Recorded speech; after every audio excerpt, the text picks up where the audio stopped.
నేను ఎందుకు పదే పదే పాపంలో పడుతున్నాను అనే ప్రశ్న కొంతమందికి వచ్చేది. ఎందుకు? రైట్, ప్రశ్న వచ్చింది, బాగుంది. కూర్చో, దేవుని ముందు కూర్చో, దేవుడు చెప్తాడు.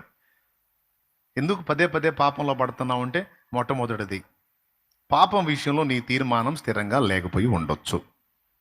అన్ని పాపాలను అసహించుకున్నావు కానీ ఏదో ఒక పాపం మీద నువ్వు దయ దయ దయ దయ దయ చూపిస్తుండొచ్చు. ఏది పాపానికి దయ చూపావో అది కూర్చొని నిన్ను ఏళ్తా ఉంటుంది. ఒకటి. రెండోది, పాపంలో ఎందుకు పదే పదే పడుతున్నాను అంటే, ఆ పడుతున్న దానికి అనుకూలంగా నీవు దానికి అందుతున్నావు, అందుబాటులోకి వస్తున్నావు. నువ్వు అందుబాటులోకి రాకుండా దూరమవు, ఆటోమేటిక్గా నీకు అది ఎడమైపోయింది. కానీ ఏదో ఒక జామున నువ్వు దానికి అందుబాటులోకి వస్తున్న కారణం చేత పాపం మళ్ళీ నిన్ను జయిస్తుంది.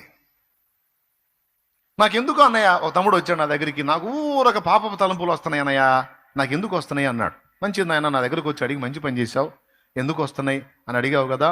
ఎందుకు వస్తున్నాయి అంటే, ఖాళీగా ఉన్నందుకు వస్తున్నాయి అని చెప్పా. ఖాళీగా ఉంటే నీకే కాదు పిచ్చోడా, నాకు కూడా వస్తాయి. ఎక్కడెక్కడ దిక్కుమాలిన ఆలోచనలన్నీ వస్తాయి. మరి బ్రెయిన్ ఉన్నప్పుడు ఆలోచనలు వస్తాయిగా, నాకు కూడా వస్తాయి. కాబట్టి ఇప్పుడు రాకుండా ఉండాలంటే ఏం చేయాలి?